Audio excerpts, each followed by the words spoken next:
অতীত জামানার একটা ঘটনা আমাদেরকে নবীজি শোনাইছে, মন দিয়ে শোনেন। ক্বালা রাজুলুন, এক ব্যক্তি মনে মনে নিয়ত করছে, লা তাসাদ্দাকান্না বিসাদাকা, আমি আজকে রাত্রে সদকা করব, এই নিয়ত করছে একটা লোক। করার পর ফা খরাজা বিসাদাকাতিহি, রাতের বেলা সদকা নিয়ে বের হয়। সদকা নিয়ে বের হওয়ার পর ফাওয়াদাহা ফি ইয়াদিস সারিকিন, একজন চোরের হাতে সদকা দিস। সদকা নিয়ে বের হইছে, একজন চোরকে দিছে সদকা। তো এই লোকটা চোররে সদকা দেওয়ার পর বাসায় আসছে, আসার পর রাতের বেলা ঘুমায় গেছে। ঘুমায় যাওয়ার পর ফাসবাহু ইয়াতাহাদ্দাসুনা তুসাদ্দিকাল লাইলাতা আলা সারিক, জনগণ সকালবেলা বলা বলি করতে লাগলো রাতের বেলা একজন চোরকে সদকা করা হয়েছে। ওই লোকটা যখন এই কথা শুনলো, শোনার পর ওই লোকটা বলল, আল্লাহুম্মা লাকাল হামদু আলা সারিক, আল্লাহরে বললেন, আল্লাহ তোমার প্রশংসা, আমি একজন চোরকে সদকা করলাম, আমার তো জানা নাই। আমি নিয়ত করলাম লা আতাসাদ্দাকান্না বিসাদাকা, আজকে রাত্রে আমি আবার সদকা করব। রাতের বেলা সদকা নিয়ে বের হয়। ফাওয়াদাহা ফি ইয়াদি জানিয়া, দ্বিতীয় রাতে একজন ব্যভিচারিণী নারীর হাতে সদকা দিস। প্রথম দিন চোর, দ্বিতীয় দিন একজন ব্যভিচারিণী নারী, যে টাকার বিনিময়ে নিজের পবিত্র সতীত্ব বিক্রি করে বেড়ায়, এমন একজন নারীকে দ্বিতীয় দিন সদকা করছে। রাতের বেলা লোকটা ঘুমায়, সকালবেলা জনগণ বলা বলি করতে লাগলো, তুসাদ্দিকাল লাইলাতা আলা জানিয়া, রাতের বেলা একজন ব্যভিচারিণী নারীর হাতে সদকা করা হয়েছে। ওই লোকটা এবার আল্লাহর দিকে তাকায় বললেন, আল্লাহুম্মা লাকাল হামদু আলা জানিয়া, মাবুদ তোমার প্রশংসা, আমার তো জানা নাই আমি একজন ব্যভিচারিণী নারীকে সদকা করলাম। লা আতাসাদ্দাকান্না বিসাদাকা, আমি আবার নিয়ত করলাম আজকে রাতে আমি আবার সদকা করব। রাতের বেলা লোকটা সদকা নিয়ে বের হয়। রাতের বেলা সদকা নিয়ে বের হওয়ার পর ফাওয়াদাহা ফি ইয়াদি গনিহিন, 3 নাম্বার দিন একজন ধনী মানুষের হাতে সদকা দিস। এক ধনী মানুষ রাতের বেলা টাকার টেনশনে রাস্তায় হাঁটতেছে, এত টাকা পয়সা, রাতে টেনশনে ঘুম হয় না। এই ব্যক্তি কি করছে, রাতের বেলা রাস্তায় একজন লোকরে দেখছে, ওই বেটার হাতে সদকা দিয়ে দিস। ধনী মানুষও চিন্তা করতেছে ঘটনা কি, আমারে কি দিল, এ বুঝতেছে না, এ কিন্তু সদকা দিয়ে গেছে, মনে করছে ভিক্ষুক টিকুক রাত্রে হাঁটতেছে, দিয়ে দিস। রাতের বেলা ঘুমায় গেছে। সকালবেলা জনগণ বলা বলি করতে লাগলো, লোকটার কি সমস্যা। প্রথম দিন চোরের সদকা দিস, দ্বিতীয় দিন একজন ব্যভিচারিণী নারীকে সদকা দিস, তৃতীয় দিন এমন একজনকে সদকা দিয়েছে যাকে সদকা দেওয়া কোনো মতেই ঠিক না, একজন ধনী মানুষের হাতে সদকা দিস। এবার এই লোকটা আল্লাহর দিকে তাকায় বলে, আল্লাহুম্মা লাকাল হামদু আলা গানিয়িন, আল্লাহর কাছে বললেন, আল্লাহ আজকেও আমি জানতাম না আমি কাকে সদকা করলাম। প্রথম দিন একজন চোরকে দিলাম, দ্বিতীয় দিন একজন ব্যভিচারিণী নারীকে দিলাম, তৃতীয় দিন একজন ধনী মানুষকে দিলাম। আজকে আমার সদকা করার মতো অর্থ নাই, থাকলে আমি আবার আজকে সদকা নিয়ে বের হতাম। রাতের বেলা লোকটা ঘুমায় যায়। ফাউতিয়া ফাকিল আলাহ, স্বপ্নে তাকে বলা হয়, আম্মা সাদাকাতুকা আলা সারিক, প্রথম দিন যে তুমি চোরকে সদকা করলা, ফালা আল্লাহু আইয়াস্তাইফা আন সারিকাতিহি, তোমার টাকা পেয়ে এই লোকটা আর চুরি করবে না, হয়তো এমন নিয়ত করবে। দ্বিতীয় দিন ব্যভিচারিণী নারীকে তুমি সদকা করলা, ফালা আল্লাহা আনতাস্তাইফা আন জিনাহা, এই নারীটা টাকার লোভে মূলত তার সতীত্ব বিক্রি করত। তোমার সদকার টাকা পাওয়ার পর নারীটা হয়তো চিন্তা করবে, আমি তো টাকার জন্য আমার সতীত্ব বিক্রি করতাম, টাকা তো কিছু পেয়ে গিয়েছি, আমি কেন আবার আমার নিজের সতীত্ব বিক্রি করব। 3 নাম্বার দিন ধনীকে সদকা দিলা, ফলে আল্লাহু আইয়াতাবিরা, ধনী মানুষটা হয়তো উপদেশ গ্রহণ করবে, আহারে কতদিন যাকাত দিলাম না, সদকা করলাম না, আজকে একজন মানুষ গরিব ভাইবা আমাকেই সদকা দিয়ে গেছে, উপদেশ গ্রহণ করে এখন থেকে সে তার সদকা দিবে।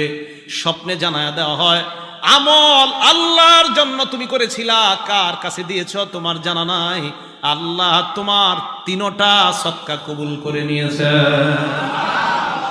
তাহলে আমাদের ইবাদত কার জন্য হতে হবে?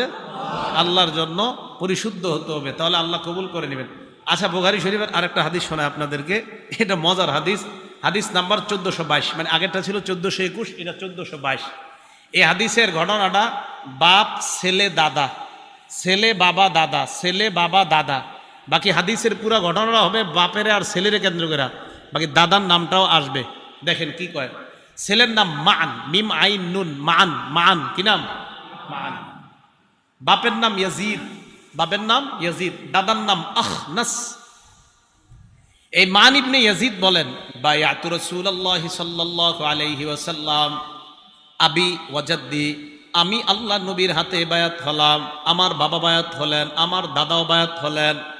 বায়াত হওয়ার পর ফাখতাবা আলাইয়া, আল্লাহ নবী এক বেটারে বললেন, তোমার মেয়েটা এই ছেলেটার কাছে বিয়ে দাও। নবী নিজেই বিয়ের প্রস্তাব দিয়ে একটা মেয়েকে আমার সাথে ফানকাহানি বিয়ের ব্যবস্থা করে দেয়। তো বিয়ে হওয়ার পর আমার আব্বা ধনী মানুষ, আমি গরিব মানুষ, বাপে ধনী ছেলে গরিব, আলাদা হয়ে গেছে আর কি, ছেলে গরিব বাপে ধনী।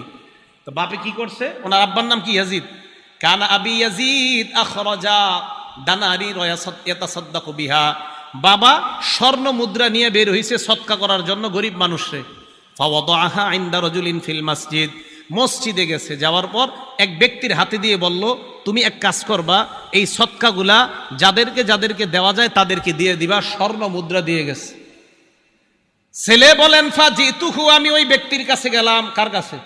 আব্বা যার কাছে স্বর্ণ দিস, আমি গরিব মানুষ, আমি যাওয়ার পর বললাম, আমারে দেন। কার সৎকার? মূলত সৎকাটা কার? বাপের। বাপে দিয়েছে একজন, আমারে দেন, নফল সৎকা। তুমি ওনারে দিছে, ছেলেরে দিছে। দেওয়ার পর ফাতাইতুহু বিহা, আব্বার কাছে আসছি স্বর্ণ নিয়ে। আমার আব্বা স্বর্ণ দেখে কয়, কি ব্যাপার, এই স্বর্ণ তোমার কাছে কেন? আব্বা আপনারা দিতে বলছেন। আর তুমি কেন? ওয়াল্লাহি মা ইয়াকা আরাদতু, আমি তো তোমাকে দেওয়ার নিয়ত করি নাই। আব্বা আমি তো গরিব মানুষ, সমস্যা কি? নফল সৎকা, আমি তো জাকাত কিন্তু দেওয়া যাবে না। জাকাত ছেলে বাবাকে, বাবা ছেলেকে দেওয়া যায় নাই, এটা কিন্তু নফল সৎকা, মাথায় রাখবেন। আব্বা একটু নবীজির কাছে যাই, চলেন দুজন। চলো। নবীজির কাছে গেছে। কথা বুঝে আসছে তো আপনাদের? নবীজির কাছে যাওয়ার পর ফাখাসামতু ইলা রাসূলিল্লাহ, আমি নবীজিরে বললাম, হুজুর এমন এমন ঘটনা। আল্লাহ নবী কয়, ইয়াজিদ লাকামা নাওয়াইতা, তুমি সৎকার নিয়ত করেছো? কয় হ্যাঁ। কয় তুমি নিয়ত অনুযায়ী সব পেয়ে গেছো। ছেলেকে ডাক দিয়ে বললেন, ওয়ালাকামা আখস্তা, তোমার বাবার সৎকা করা স্বর্ণগুলা তুমি নিয়েছো? কয় হ্যাঁ। কয় যাও, এগুলা তোমার। তাহলে নিয়ত করছে, সৎকা কবুল হয়ে গেছে। আর ওইদিকে ছেলে নিছে। আল্লাহ নবী কয়, বাপের কাজ বাপে করছে, তোমারটা তুমি করছো। তুমি গরিব মানুষ হিসাবে অন্তে সৎকা আনছো, তোমার বাবা ওই লোকের দিছে গরিব মানুষকে সৎকা করতে, তোমার বাবা নিয়ত অনুযায়ী সব পেয়ে গেছে, আর তুমিও গরিব মানুষ হিসাবে যেগুলা গ্রহণ করছো এটার মালিক তুমি হয়ে গেছো। তাহলে এবাদত শুদ্ধ হবে যদি এই এবাদতটা একমাত্র কারে সন্তুষ্ট করার নিয়ত থাকে, আল্লাহ, না হয় কিন্তু এবাদত কবুল হবে না। আচ্ছা, আরেকটা হাদিস শুনে আপনাদেরকে, মজার হাদিস, বুখারী শরীফের 2272 নম্বর হাদিস, 2272। এই হাদিস আপনারা অনেক সময় শুনছেন হয়তো, আজকে একটু শোনেন। ইনতালাকা সালাসাতু রাহতিম মিম্মান কানা ক্বাবলাকুম, আল্লাহ নবীর আল্লাহ নবী বলেন, অতীত জামানার 3 ব্যক্তির ঘটনা আমাদেরকে শোনায়। নবীজি বলেন, অতীত জামানায় 3 ব্যক্তি রাতের বেলা বের হয়, বের হওয়ার পর হাঁটতে হাঁটতে রাত গভীর হয়ে গেছে। তারা 3 জন চিন্তা করলো, কি করা যায়, এত রাত বাসায় যাওয়া সম্ভব না, কোথাও আমরা রাতটা কাটাই, কাটানোর পর সকালবেলা আমরা বাসার দিকে রওনা করব। যে নিয়ত, ফাআউল মাবিতা ইলা গারিন ফাদাখালুহু, একটা গুহার মধ্যে তারা ঢুকছে রাত কাটানোর জন্য। গুহায় ঢুকার পর তাদের নিয়ত, আজকে গুহার মধ্যে রাতের ঘুমায় আমরা কাটায়া দিব, সকালবেলা আবার বাসায় রওনা করব। গুহায় ঢুকছে। ফানহাদারাত সখরাতুম মিনাল জাবাল, পাহাড় থেকে একটা পাথর আসছে, আসার পর ওই গুহার মুখে আইসা পড়ছে। ফাসাদ্দাত আলাইহিমুল গার, পুরা গুহার মুখটা পাথর বন্ধ করে দিস, পুরা গুহার মুখে পাথর। বেশি সময় স্থায়ী হয়ে গেলে মারা যাবে, অক্সিজেন যাবে না, খানা টানা তো কিচ্ছুই নেই, কেউ জানবে না, মারা যাবে। এই 3 জনে চিন্তা করতেছে, ইন্না লিল্লাহ, এখন কি হবে। ফাকালু, 3 জন পরামর্শে বসছে। এটা মন দিয়ে শুনেন, আপনাদের সারা জীবনের জন্য, নিজেরা হয়তো শুনছেন কিন্তু আজকে এটা আমলের, প্রত্যেক দিনই আমলটা করতে পারেন। তারা 3 জন যে কথাটা বলছে, এটা আমার আর আপনারও কথা হবে আজকে থেকে। 3 জনে বলতেছে, লা ইউনজিকুম মিন হাদিহিস সখরা ইল্লা আন তাদউল্লাহা বিসালিহি আমালিকুম, এই পাথর নামক বিপদ থেকে কোনো জিনিস আমাদেরকে উদ্ধার করতে পারবে না, একমাত্র আমাদের জীবনের খাঁটি কোনো আমল দিয়ে যদি আল্লাহর কাছে দোয়া করতে পারি, ওই দোয়ার বদৌলতে আশা করা যায় এই পাথর আল্লাহ সরায়া দিবেন। তাহলে আপনারা জীবনে ভালো কিছু কাজ করছেন, আসি নিশ্চিত, তো মাঝে মাঝে আল্লাহরে বলবেন, আল্লাহ ওই দিন ওই কাজটা আমি তোমারে খুশি করার জন্য যদি কইরা থাকি, তো মাবুদ আমার এই আশাটা তুমি পুরা করো, এইভাবে বলা। তো তিনজন পরামর্শ করার পর কয় ঠিক আছে, আগে কে দোয়া করবে? তো একজন আগে দোয়া করবে। উনি বলতে লাগলেন আল্লাহকে, আল্লাহুম্মা কানালি আবাওয়ানে শাইখানি কাবীরান, আল্লাহ আমার দুইজন মা বাবা ছিল। মা বাবা দুইজন আছে কার কার? হাত তোলেন তো। দুইজনই আছে কার কার? হাত নামান। একজন আছে কার? মা অথবা বাবা? হ্যাঁ, একজন। হ্যাঁ, আচ্ছা, আমরা তো একটু কপাল খারাপ যারা আমাদের একজন, আর যাদের দুইজন আছে আপনাদের কপাল অনেক ভালো, এখনো ভাগ্য অনেক ভালো। হ্যাঁ, এই জন্য ওনারা থাকতেই জান্নাত কামাই করেন, ওনারা থাকতেই জান্নাত কামাই করে নেন। চলে গেলে কিন্তু আর পাবেন না সুযোগ। একদম বুঝে আসবে, বিশ্বাস করেন, থাকতে বুঝে আসবে না, চলে গেলে বুঝে আসবে, সত্যি কথা। রাসূল আকরাম সাল্লাল্লাহু আলাইহি সাল্লাম বলেন, ওই ব্যক্তি বলতে লাগলেন, আল্লাহুম্মা কানালি আবাওয়ানে শাইখানে কাবীরান, মাবুদ আমার মা বাবা বৃদ্ধ বৃদ্ধা। তিন ভাই ঢাকার শহরে থাকে, তিন ভাইয়ের মধ্যে এক ভাইয়ের কাছে মা বাবা থাকে, বাকি দুইজনের কাছে থাকে না। ওই দুইজনের বিবি আর ওই দুইজন চিন্তা করে বাঁচাইছে আল্লাহ, আব্বা আম্মাডারে ওইটার সাথে দিয়ে দিস, আমগো দুইজনরে আল্লাহ বাঁচাইছে। না না, আপনাদের দুইজনকে আল্লাহ ঠকাইছে, বাঁচায় নাই। আপনাদের এই মানসিকতা যে আমগো দুইজনের সাথে আব্বা আম্মা নাই, ওটার সাথে আছে, কামরাঙ্গিচর বাসা ভাড়া নিয়ে থাকে ওইটা, আমরা দুইজন লালবাগ আছি, আল্লাহ বাঁচাইছে রে, আব্বা আম্মা ওখানে আছে, ওষুধপাতি যা আছে ওর কাঁধে দিস, ওর কাঁধে দেন নাই, ওরে আপনারা জান্নাতে যাওয়া সহজ করে দিয়েছেন। আপনারা জিতে যান নাই, হেরে গেছেন, সত্যি কথা। তো বলতেছে আল্লাহ আমার আব্বা আম্মা দুইজন আছে। কুনতুলা আগবিকু ক্বাবলাহুমা আহলান আও মালা, আল্লাহ আমি প্রতিদিন দুধ দহন করতাম, করার পর আব্বা আম্মার আগে আমি আমার পরিবারের কাউকে দুধ দিতাম না, দাস দাসী কেউ দিতাম না।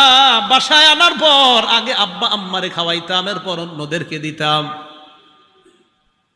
এই কথা বলার পর আল্লাহকে বলতে লাগলেন, ফানা আবি ফি তলাবি শাইইন ইয়াওমা, একদিন আমি একটা প্রয়োজনে অনেক দূরে চলে যাই, যাওয়ার পর ফালাম উরিহ আলাইহিমা হাত্তা নামা, আসতে আসতে দেরি হয়ে যায়, রাতের বেলা এসে দেখি আব্বা আম্মা ঘুমায় গেছে। আমি দুধ দহন করলাম, হালাবতুলাহুমা গবুকহুমা, মা বাবার জন্য দুধ দহন করার পর তাদের কাছে আসলাম, ওয়াজাদতুহুমা নাইমাইন, আসার পর দেখলাম তারা ঘুমায়। কারিহতু আন আগবিকা ক্বাবলাহুমা আহলান আও মালা, আমি আমার আব্বা আম্মার পূর্বে পরিবারের কাউকে দুধ দেওয়াটা অপছন্দ করলাম।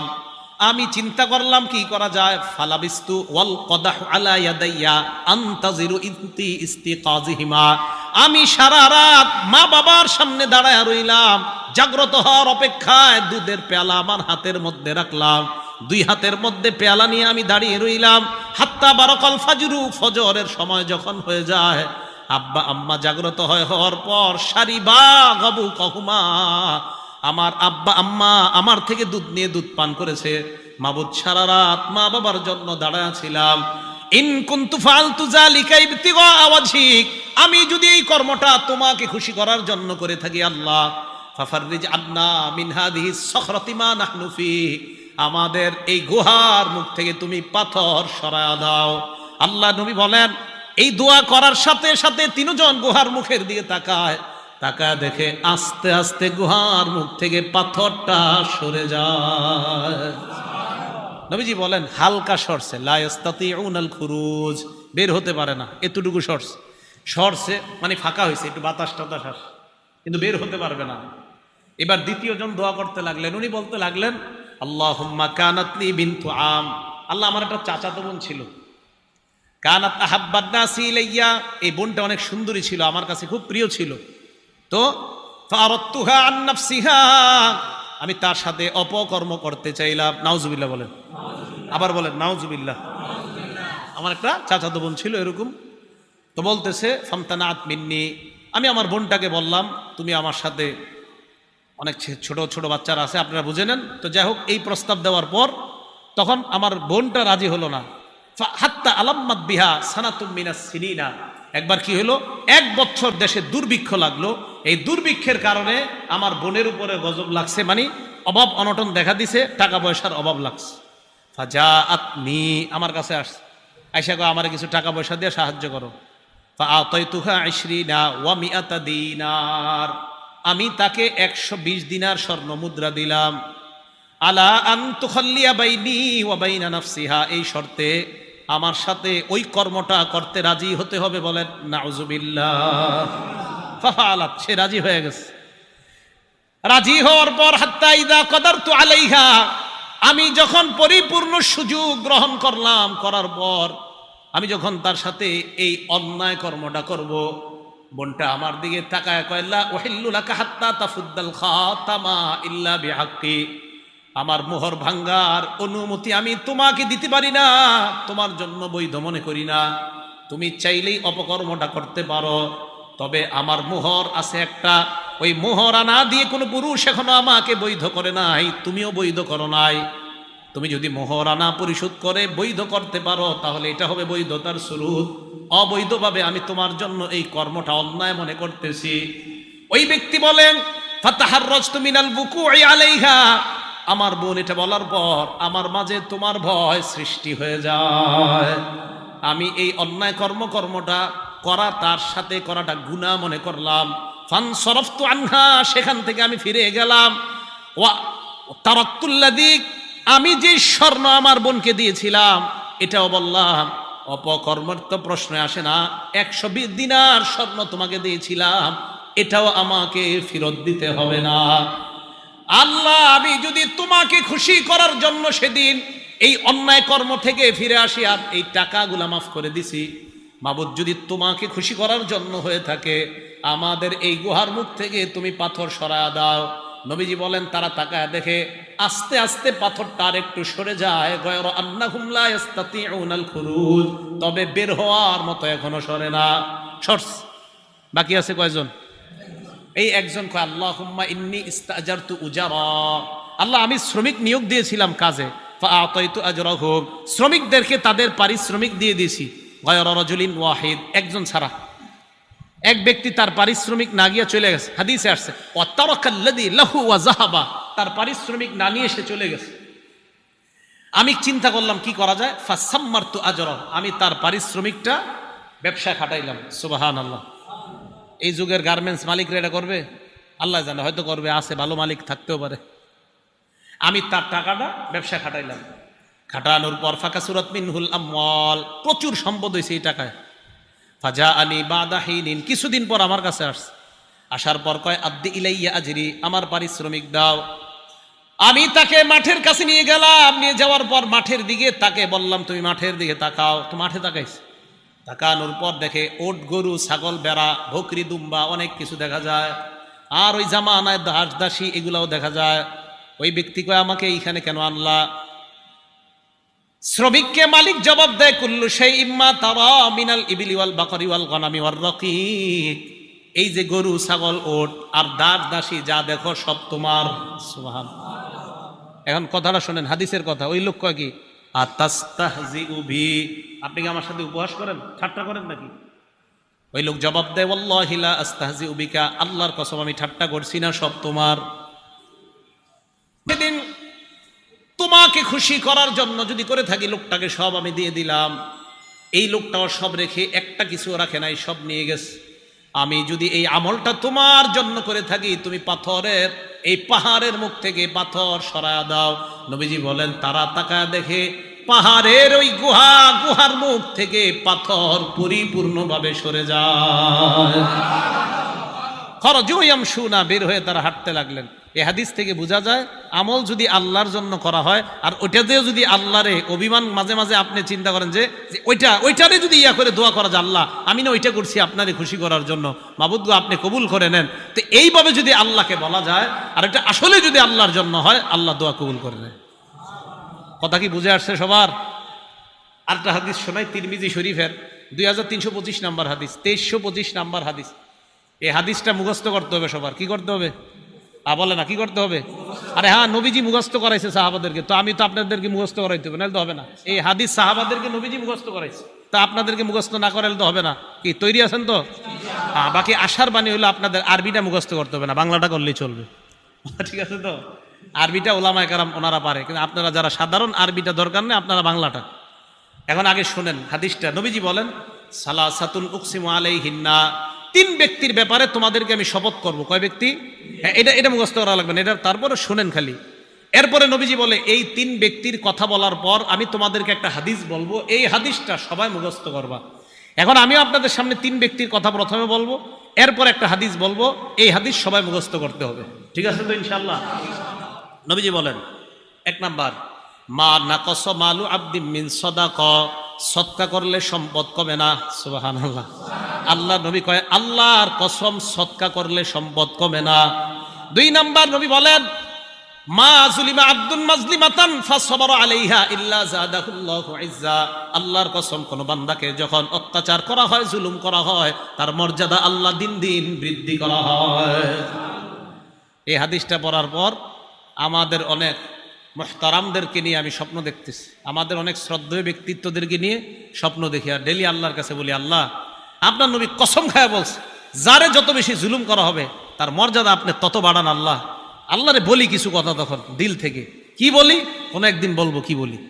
তো দুই নাম্বার, যাকে জুলুম করা হয় সে যদি ধৈর্য ধারণ করে তার মর্যাদা আল্লাহ বাড়ায় দেয়। অপেক্ষা থাকেন, একটু একটু ধৈর্য ধরেন সবাই ইনশাআল্লাহ। তিন নাম্বার, ওয়ালা ফাতাহা আব্দুন বাবা মাসআলা, কোন ব্যক্তি যদি ভিক্ষার হাত বাড়ায়, কিসের হাত? ভিক্ষার, মানে ওর মনে করেন 400 মণ 300 মণ ধান পায়, এরকম ভিক্ষুক আমি চিনি যে ব্যক্তি 100 মণ 200 মণ ধান হয় তার, কিন্তু আপনার ওই একটা অভ্যাস হয়ে গেছে যে ভিক্ষা করুন। তো নবীজি বলেন, ইচ্ছা করে যদি কেউ ভিক্ষার হাত বাড়ায়, ওরে মরণ পর্যন্ত আল্লাহ এই হাত পাতায় থাকবে, আল্লাহ মরণ পর্যন্ত ওর অভাব অনটনের দরজা বন্ধ করবে না, কোথাও না কোথায় তার অভাব লাগায় দিবে। এই তিনটা শপথ করে বলার পর নবীজি কয়, এখন তোমাদেরকে একটা হাদিস বলবো, এটা মুখস্থ করো। আগে আপনাদেরকে সংক্ষেপে মুখস্থ করায় হাদিসটা, পরে ব্যাখ্যা বলবো, আগে বাংলাটা মুখস্থ করেন। বলেন, যাকে আল্লাহ বিদ্যা এবং সম্পদ দিয়েছে, বলেন কত? এক নাম্বার, যাকে আল্লাহ বিদ্যা এবং সম্পদ দিয়েছে। দুই নাম্বার, যাকে আল্লাহ শুধু বিদ্যা দিয়েছে, সম্পদ দেয় নাই, বলেন। তিন, যাকে আল্লাহ সম্পদ দিয়েছে, বিদ্যা দেয় নাই।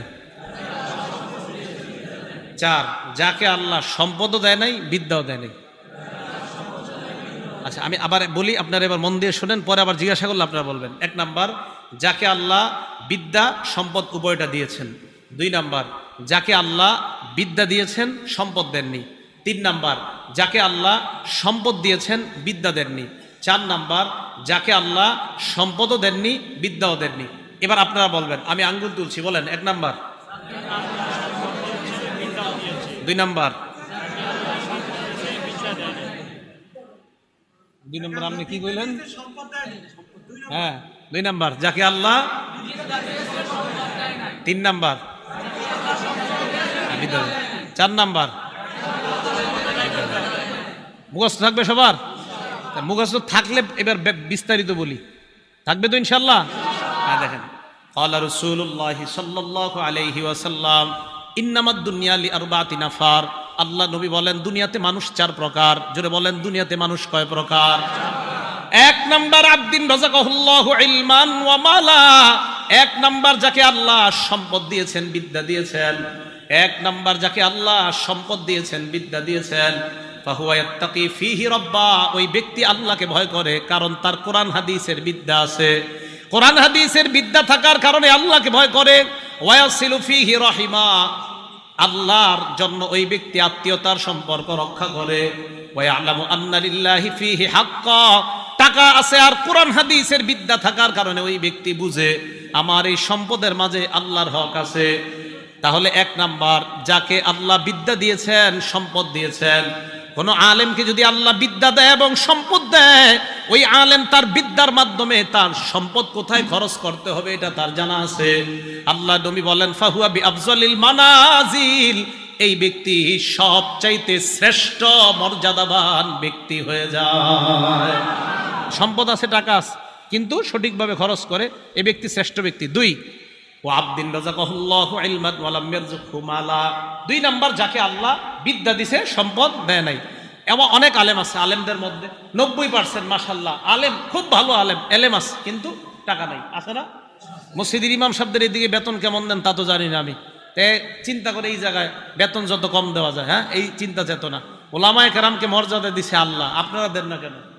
আমি মাঝে মাঝে চিন্তা করি, ওলামায়ে কেরামকে মর্যাদা দিছে কে? আরো জোরে কোন কে দিছে? আল্লাহ দিছে। এই জায়গায় আমরা যারা আছি ইনশাল্লাহ আমরা ইমানদার না? আর ইমানদার কিনা? আল্লাহ সূরা মুজাদালায় বলে ওয়ারফাইল্লাহুল্লাযীনা আমানু মিনকুম। এই জায়গায় আপনারা যারা ইমানদার আপনাদের মর্যাদা আল্লাহ বাড়ায়। ইমানদারদের মর্যাদা কে বাড়ায়? আবার ইমানদারদের মর্যাদা কে বাড়ায়? এটা করার কারণ আছে, একটু বলতেছি। বলেন এই জায়গায় যারা আমরা ইমানদার আমাদের মর্যাদা বাড়ায় কে? আবার এই জায়গায় যারা ইমানদার আমাদের মর্যাদা বাড়ায় কে? আচ্ছা, এই ইমানদারদের মাঝে আলেম আসেনি? এবার আল্লাহ কয় ওয়াল্লাযীনা উতুল ইলমা দারাজাত, তোমাদের ইমানদারদের মধ্যে যারা আলেম তাদের মর্যাদা আরো অনেক উঁচু স্তরে আল্লাহ বাড়ায় দেয়। তা আলেমদের মর্যাদা আল্লাহ দিছে, আপনারা দেন না কেন? ইমাম সাহেবের বেতন বাড়াইতে প্রত্যেক মাসে কি যে এক ঝামেলা। হ্যাঁ,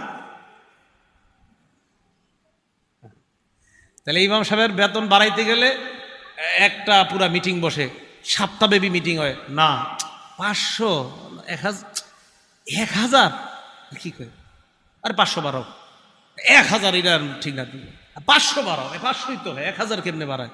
এটা নিয়ে মিটিং চলতে থাকে, পুরো 1 মাস চলে যায়। কি এক ঝামেলা। হ্যাঁ, ওলামায়ে কেরাম, যার আখেরাত আপনার, যার আখেরাত ইমাম সাহেবের উপরে নির্ভর করে আপনার আখেরাত শুদ্ধ না অশুদ্ধ, ওনার নামাজ ঠিক তো আপনার নামাজ ঠিক। ইমাম সাহেব সামনে দাঁড়ায়, আপনার আখেরাতের পুরা দায়িত্বটা নিয়ে ইমাম সাহেব সামনে দাঁড়ায়। কিভাবে এরকম কিপটামি আর কৃপণতা করেন যে ওনার বেতন বাড়াইতে গেলে 7 দিন আর 15 দিন মিটিং করেন? আপনার তো লজ্জা থাকা দরকার। যার আখেরাত নির্ভর করছে যে ইমামের উপর, ওনার ব্যাপারে মিটিং করতে হবে কেন? আমি খুব লজ্জা পাই এই বিষয়গুলো। যেই ইমাম সাহেবের, ওনার কারণে আপনার আখেরাত, উনি সামনে দাঁড়ায়, আপনার আখেরাতের পুরো দায়িত্বটা নিয়ে সামনে দাঁড়াচ্ছে একজন ইমাম। হ্যাঁ, আপনি জানেন আমি সামনে সাধারণত ভয়ে দাঁড়াইতে চাই না, সামনে যে দাঁড়াই না কেন, পিছনে হাজার হাজার মানুষের দায়িত্ব এটা।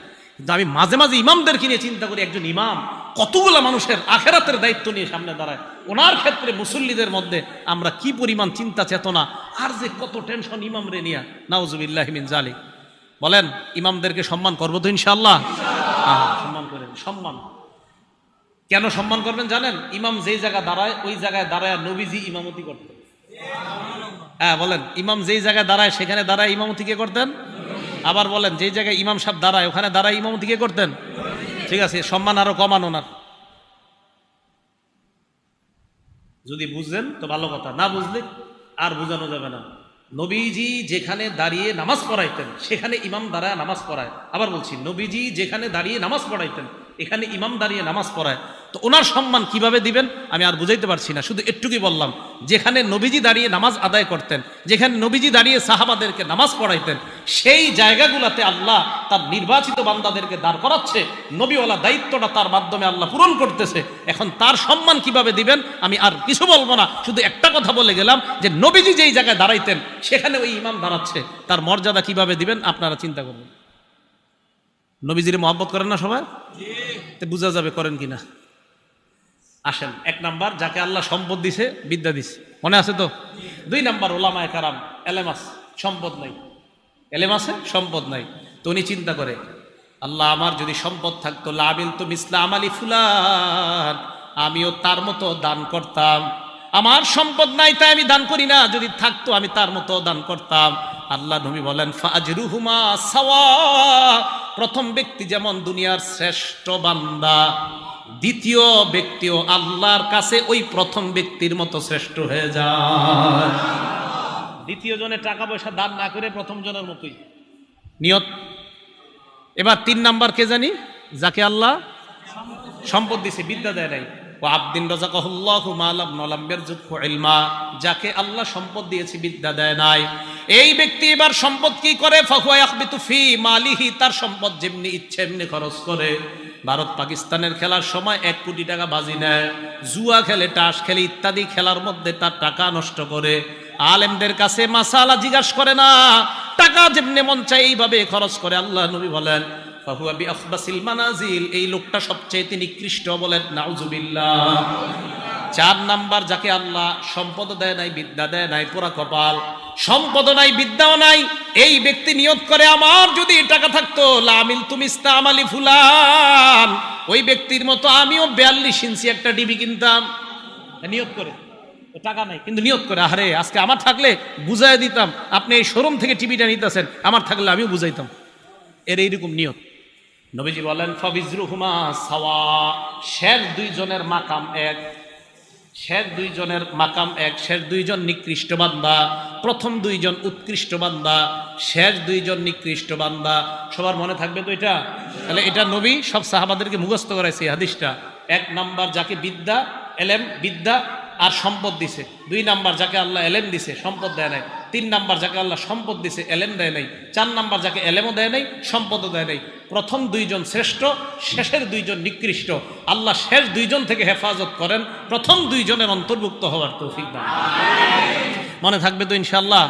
তাহলে আজকে আমরা হাফেজে কোরআন যারা নতুন করে হেফজ নিল এবং এই মাদ্রাসা যারা পড়াই, আমাদের এই সমস্ত আমল, কর্ম, ইবাদত একমাত্র খুশি কাকে করার জন্য করব? আল্লাহকে করার জন্য। আল্লাহ পাক রব্বুল আলামিন আমাদের সকলকে ইখলাসের সাথে যে কথাগুলো আমরা শুনলাম। আচ্ছা, এতক্ষণ যে আমি বয়ান করছি, এটা নিয়ত সঠিক করে শুনছেননি তো? কি বয়ান করলাম? এত বয়ান তো করলাম সব আমল করতে হবে নিয়ত সঠিক করে। এতক্ষণ যে ওয়াজ করছি, এটা নিয়ত সঠিক ছিল নি? এখন যে বয়ান করলাম নিয়ত সঠিক করে শুনছেন তো? জি, একটু আওয়াজ আস্তে আসতেছে। এতক্ষণ যে বয়ান করলাম, নিয়ত যদি এখনো সঠিক না থাকে, এখনই সঠিক করে নেন। আল্লাহ পাক রব্বুল আলামিন আমাদের প্রত্যেকটা আমল যেন একমাত্র আল্লাহর জন্য আমরা করতে পারি, আল্লাহ তৌফিক দান করেন। আমিন। ওয়া আখিরু দাওয়ানা আলহামদুলিল্লাহি রাব্বিল আলামিন।